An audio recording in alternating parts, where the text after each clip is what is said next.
The courtroom was colder than Daniel had expected. Not in temperature, but in feeling. Everything about it felt final.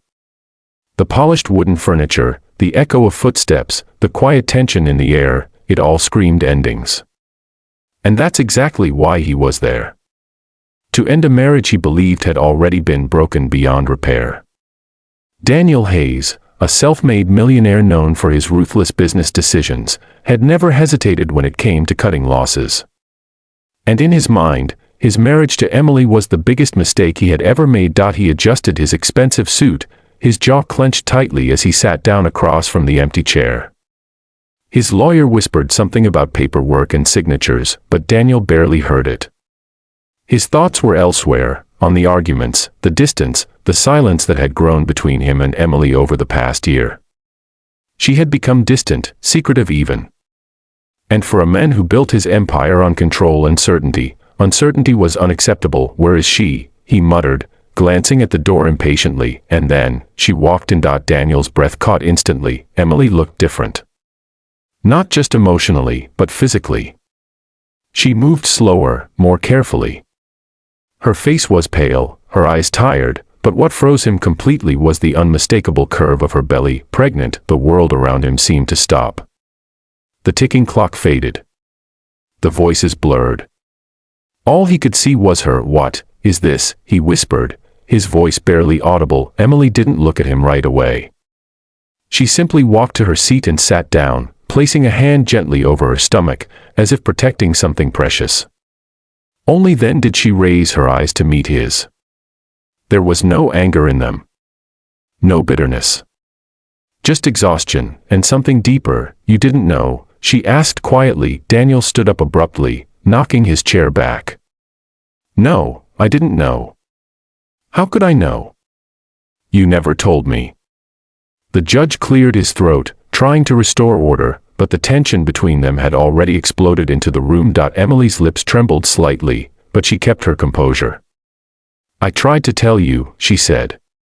"Many times. But you were always too busy. Too distracted. Too convinced that I was the problem." Her words hit him harder than any accusation ever had. Daniel's mind raced back, late nights at the office, ignored calls, unanswered messages. He had been so consumed with closing deals and expanding his empire that he hadn't noticed his own marriage collapsing. "And the baby," he said slowly, still struggling to process it. "Is it mine?" The moment the words left his mouth, he regretted them. Emily flinched, as if struck. A tear slipped down her cheek, but she didn't wipe it away. "You really think I would betray you like that?" Silence filled the room. Heavy. Crushing. Daniel felt something crack inside him. For the first time in years, he wasn't the powerful, untouchable millionaire.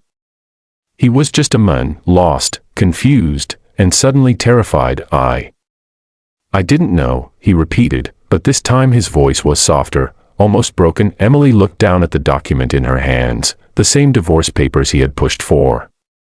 "You didn't want to know," she corrected gently. The judge leaned forward. "Do both parties still wish to proceed with the divorce?" That question hung in the air like a storm waiting to break. Daniel stared at Emily. Really stared this time. He saw the dark circles under her eyes, the way she held her stomach protectively, the strength it took for her to even be there. This wasn't the distant, cold woman he had convinced himself she had become.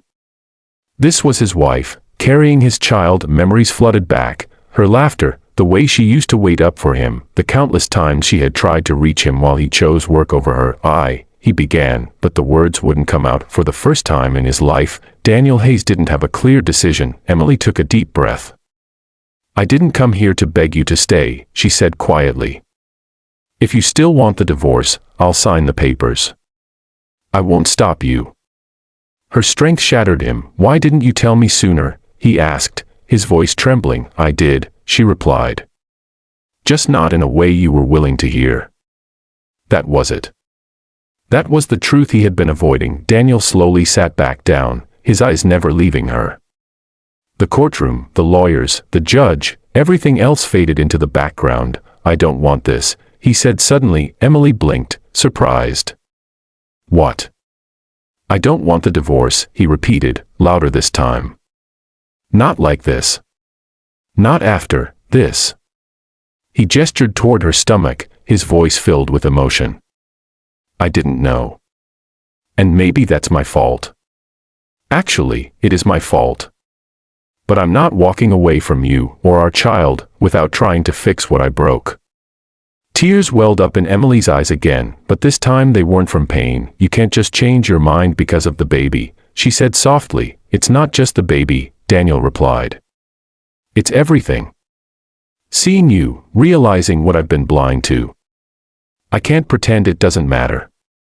The judge watched them carefully, sensing the shift. Do you both need time to reconsider? He asked. Emily hesitated.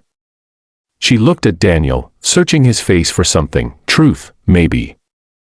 Sincerity, time, she finally said. Daniel nodded. Yes. Time. The judge closed the file. Then this case is postponed. As the gavel struck, something unexpected happened. The ending Daniel had walked in expecting didn't happen. Instead, something new began. As they stood up to leave, there was an awkward silence between them. Years of distance couldn't disappear in a moment. But something had shifted. Something real. Daniel looked at her, unsure. Can I walk you out? Emily paused, then gave a small nod. It wasn't forgiveness. Not yet. But it was a start, and sometimes, a start is all it takes to change everything. If you felt the emotion in this story and want more powerful, heart-touching stories like this, don't forget to subscribe to the channel and turn on notifications, because the next story might just be even more unforgettable.